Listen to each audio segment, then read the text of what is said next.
চাই হয়তো আমি ছোট, হ্যাঁ। কিন্তু মানে এটা কথা শুনে কারো গায়ে রাখতে পারবে, কিন্তু হ্যাঁ। মাইন্ডে নেন না। হ্যাঁ। বর্তমান এই অবস্থা, দেশের অবস্থা, হুম। মানে ছোট বড় পাগড়ি টাগড়ি কিছু মানুষ বুঝবেছে না। হ্যাঁ। টাকা পাবাইছে, টাকা দর্শন করবেছে, নাহলে মারি পেয়েছি। ঠিক। যদি এতই যদি তোমার ব্যাগ, ঠিক। তাহলে বিয়ে করো। হ্যাঁ। বিয়ে করে শুধু ওটি ছেলা না পান, বিয়ে করে যান কায়ো ঢাকা, কায়ো বিদেশ, মাইয়া গুয়া মারা দেয়, হ্যাঁ। মাইয়া পালায়, তাক খায় না। বাংলাদেশের মানুষের কেলসি শরীর চলে না, হ্যাঁ। খালি ভকভকি, কিসের ছোট ছোয়া, কিসের বড় মানুষ, কিসের সুদ বেয়েছে আর মারি পেয়েছে।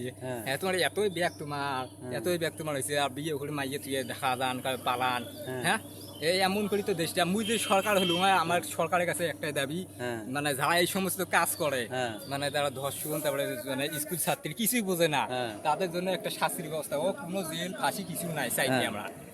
অত যদি ব্যাগ হোলটা কাটি নেওয়া, হোলটা কাটি নিয়ে আপনার ছাড়ি দেবেন করে বেড়াক কিসের ফাঁসি দিবেন, মাসে দেখি শাস্তি হোক, কি কথা কি খারাপ করলাম। ঠিক। হ্যাঁ, ঠিক। মুসলিম কাটি নাও, কথা কর না কে, ঠিক। ছাড়ি দাও। ঠিক। অত ব্যাগ সালার জাতের ঘরে, হ্যাঁ কি, বা আর অন্য দেশ নাই, আমরা আছি ফ্রি ফায়ার লাভার, আমরা আছে, আমাদের কি ব্যাগ নাই? আমরা ওই সমস্ত কাজও যাই না, আমরা ফ্রি ফায়ার লাভার, আমরা গেম নিয়ে মগ্ন থাকি, আমরা মেয়েদের দিকে তাকাইও না। আমি এই কথাটা আজকে আপনাদেরকে বলে গেলাম।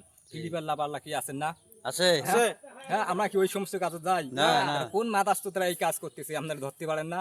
হ্যাঁ, ধরি শাস্তি দাও, ধরি কাটি দাও, আমরা আছি। ধন্যবাদ। আমি এই বলে আমার কথাগুলো শেয়ার করলাম, হয়তো ভুলও হতে পারে।